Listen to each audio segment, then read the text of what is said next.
compost pile is starting to heat up. Yeah, this is for the garden. This should be ready about,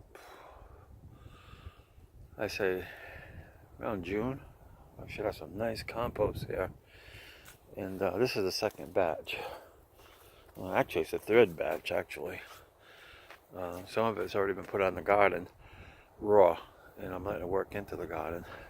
But this here will be completely compost. As you can see, it's starting to see all the seeds are starting to take, they'll burn off, and that's going to create a beautiful compost, as you can see here. See, this is all new shoots. See, what I did was I turned it over to get the heat, so these are all burn off. This is all from the hay and stuff and the seeds, the chickens, and I haven't got into the middle yet, but I can actually feel the heat coming up from this compost.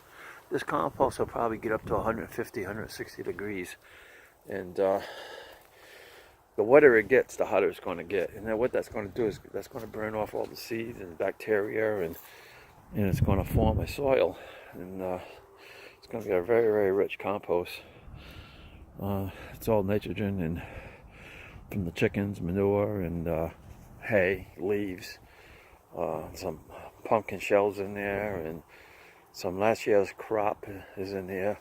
For example, this is last year's crop right here, and they're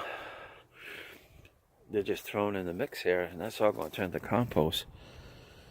Yeah, and that's going to be a great, great fertilizer for the garden. This pile is not to shrink. This pile was maybe another 2 feet higher than what it is. So that's an indication that it's working, and it's not to burn off the properties and make a beautiful earth soil back to, compost. And that's going to be a great, great source of nitrogen for the garden. Not to say a nice bed. And when you see things like this here growing, like I say, this is new shoots here, that's growing from within the compost. You see, right here, this is all a good sign. It's all a good sign.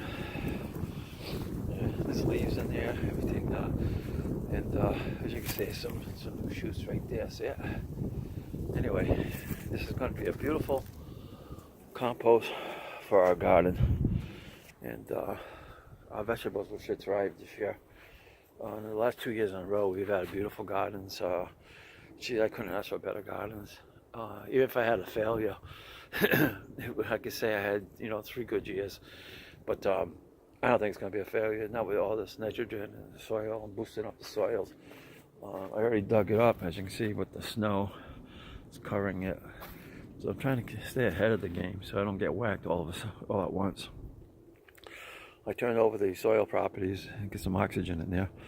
Then I'll run through it, get it nice and smooth, and plant my corn, some pole beans, and some squash, and some pumpkins in this patch here. And that patch over there is going to be bush string beans, and carrots, and some beets, and some onions, and you name it, it's all going to be in there. And against the fence will be all tomatoes and cukes, and then my eggplant's going to go on the side of the deck where my tomatoes were last year, with the peppers and lettuce and cabbage.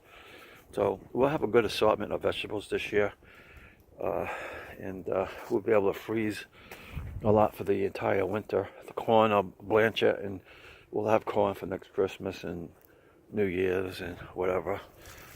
Just like taking them out of the garden. It's like all fresh corn. As you can see here, the compost pile, it's still quite big, don't get me wrong, but it's working, and that's the trick, is to burn this off. All the bacteria and nutrients are being made right now.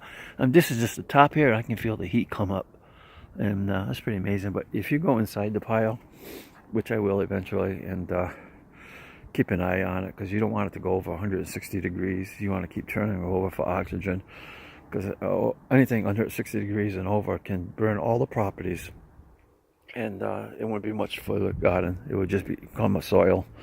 So there's a little trick to it, and it's all going to work. And hope you enjoyed this little video. But compost. Have a good day, everyone.